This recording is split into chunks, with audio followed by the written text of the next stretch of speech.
I'll be talking about the posterior triangle of the neck.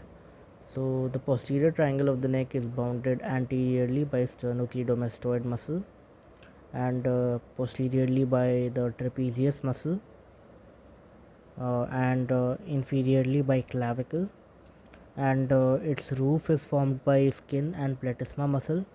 This is the left side, and the left sided platysma has been removed, but we can see it on the other side. So this is the platysma muscle here, which has been removed on the left side. So the skin and the platysma forms the roof of the posterior triangle of the neck, and the posterior triangle of the neck is divided into an upper occipital triangle and a lower supraclavicular triangle by this muscle over here, which is known as omohyoid.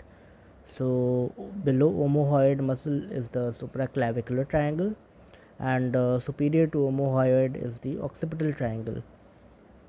Now we will see the contents of the posterior triangle. So as we can see, there's this nerve uh, which is going towards the skin of the mandible, which is going towards the angle of the mandible. So that has to be greater auricular nerve, and greater auricular nerve supplies the angle of the mandible. And then here is the another nerve which is going almost transversely in the cervical region. So this is the transverse cervical cutaneous nerve of neck, and here we see uh, three nerves supplying the skin just over the clavicle. So these are the three supraclavicular nerves.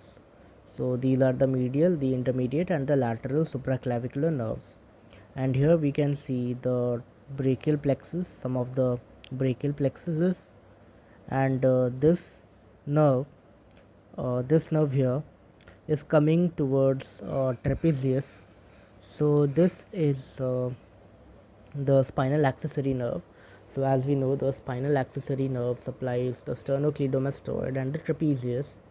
But suppose there's often a question asked that what if we damage the spinal accessory nerve with the posterior triangle of the neck, then what muscle would be involved?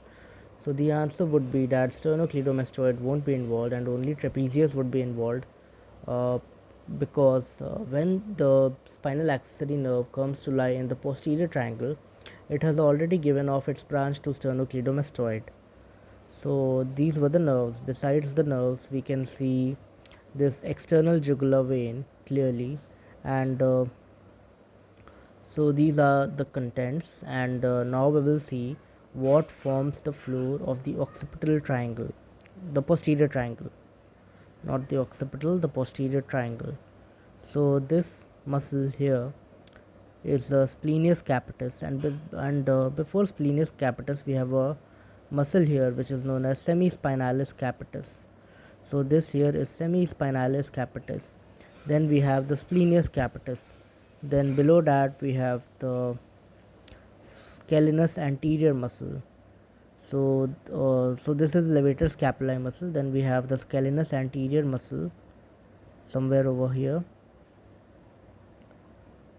Scalenus posterior, scalenus medius, and then here we have scalenus anterior muscle. So these are the muscles forming the floor of the posterior triangle. So let's reiterate them. This is the semispinalis capitis muscle, then this is the splenius capitis muscle, then below that we will have levator scapulae muscle. So this here is the levator scapulae, then we will have scalenus posterior, then we will have scalenus medius, and at last we will have scalenus anterior muscle over here. So this finishes off our posterior triangle.